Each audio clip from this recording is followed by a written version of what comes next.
Help me reach 1,000 subscribes. Support the video with a like and leave your thoughts in the comments. I read every comment. Thanks.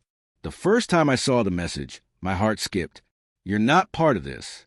My family doesn't want you here. It was from Sarah, my wife of 7 years, and the words hit like a sledgehammer. I had seen her curt messages before, a snide remark here, a cold emoji there, but this was deliberate, calculated. I stared at my phone as a glow reflected in my tired eyes, trying to make sense of it.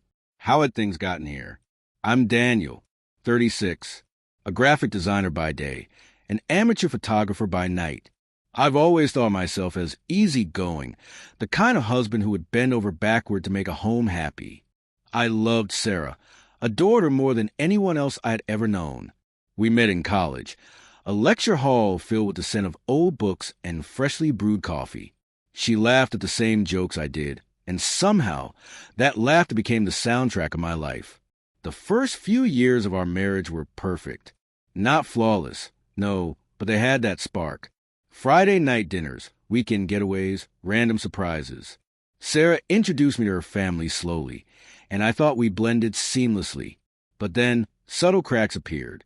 She started to get short with me when her parents were around. Offhand comments about my job, my hobbies, even my friends. I brushed it off at first, blaming stress or maybe just her tiredness. But tonight, that message changed everything. I had been planning a small birthday dinner for my sister, Emily. Nothing big, just a quiet evening at my apartment, home-cooked lasagna, and laughter. I sent Sarah the invite days ago, hoping she would join. Instead, she shot back the words I still couldn't stop reading. Not part of this. I scrolled through her text again, desperate for context. There were no explanations, no apologies, just cold dismissal. My chest tightened, and a strange heat rose to my face. I felt invisible, like the very air around me had been rejected. But why? My family had always welcomed her. Her parents had always invited me over for holidays. And yet, suddenly, according to Sarah, I was not allowed, erased from a celebration that had nothing to do with any disagreements. I tried calling her, but the call went straight to voicemail. Her voice, which once carried warmth, now seemed distant even in my memory.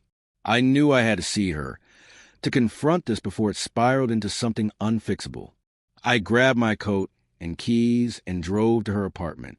Every red light seemed like a countdown, every horn a hammer pounding against my nerves. When I arrived, I paused outside her door, breathing deep. The hallway smelled faintly of jasmine, her favorite candle, and for a moment I remembered better times. Then the door opened. Sarah stood there, arms crossed, lips pressed in a line I hadn't seen before. Her friends, 2 of them, stood behind her, their eyes assessing me like I was a stranger intruding on sacred territory. "Daniel," she said, her voice calm, almost too calm. "I told you you're not part of this." "What are you talking about?" I asked, trying to keep my voice steady. "It's just dinner with my family. Emily's birthday. You're part of the family, so—" I said, "You're not coming," she interrupted, cutting me off mid-sentence. "And my family agrees. They don't want you there either." I felt like the floor had dropped out from under me. My mind raced. Did I misread things? Was this some cruel joke? Her tone left no room for negotiation. There was no warmth, no hesitation, just a line drawn in stone. "Why, Sarah? Why now? What changed?" I asked, the edge of panic creeping in. Her gaze hardened. "It's not about what changed. It's about what's always been. I'm done with the charade. My family feels," she paused, glancing at her friends. "They feel you don't belong. And honestly, maybe they're right." The word sank in, sharp and jagged. I had always thought our fights were temporary, a spark that passed. But this was something else. This wasn't temporary. This was final. And the fact that she had aligned herself with her family against me made my chest feel like it was caving in. I wanted to argue, to plead, to explain that I had never intended to disrespect anyone. But the conviction in her eyes, the quiet strength in her stance, made me pause. There was no reasoning with this Sarah. Not tonight. Maybe not ever. Then I guess I'll leave, I said finally, my voice hollow. But don't think I'll just disappear without understanding why this is happening. She tilted her head slightly, a shadow of disdain flickering over her expression.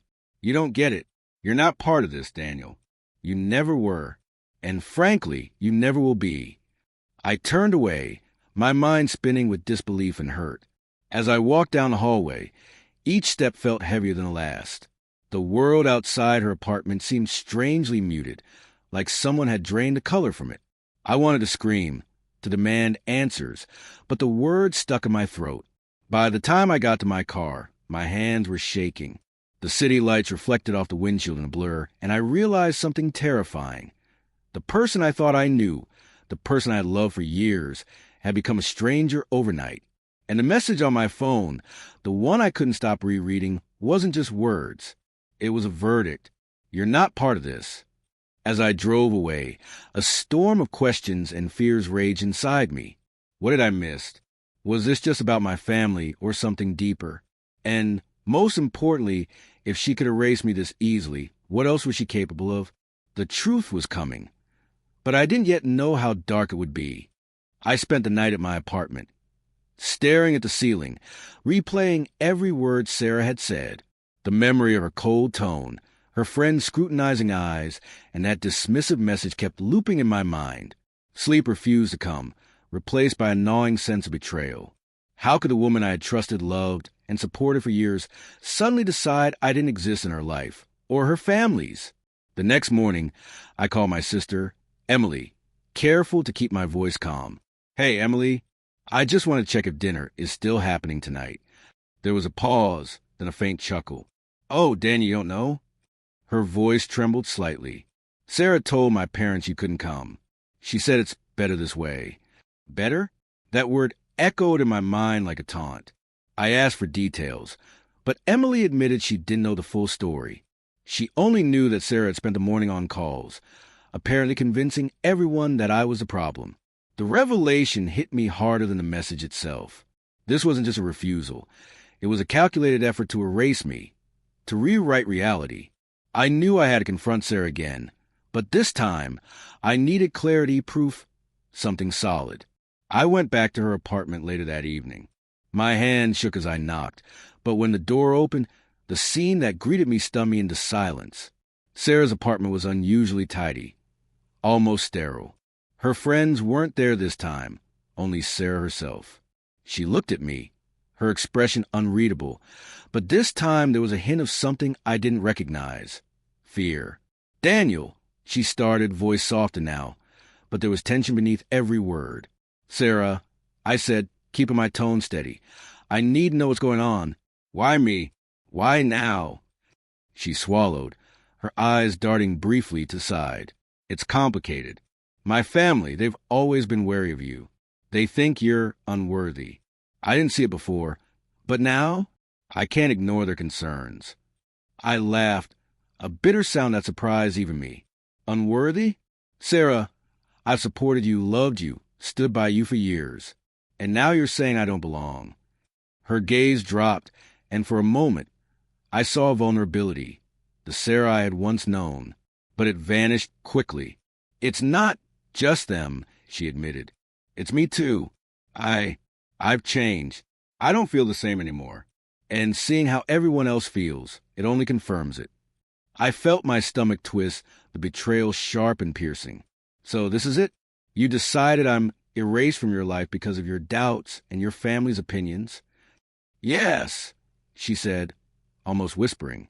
I'm done, Daniel. I can't pretend anymore. I stepped back, fighting the surge of anger that threatened to overwhelm me. Do you even realize what you're doing? You're destroying everything we built, rewriting years of trust, just because it's easier than dealing with it. Her silence was deafening. I turned to leave, but as I reached the door, a sudden thought struck me. What if she wasn't acting alone? What if this was part of something bigger, an influence from her friends, her parents, someone I hadn't considered? I needed answers, and for the first time, I decided I wouldn't wait for her to explain. I would uncover it myself. Over the next few days, I began quietly investigating.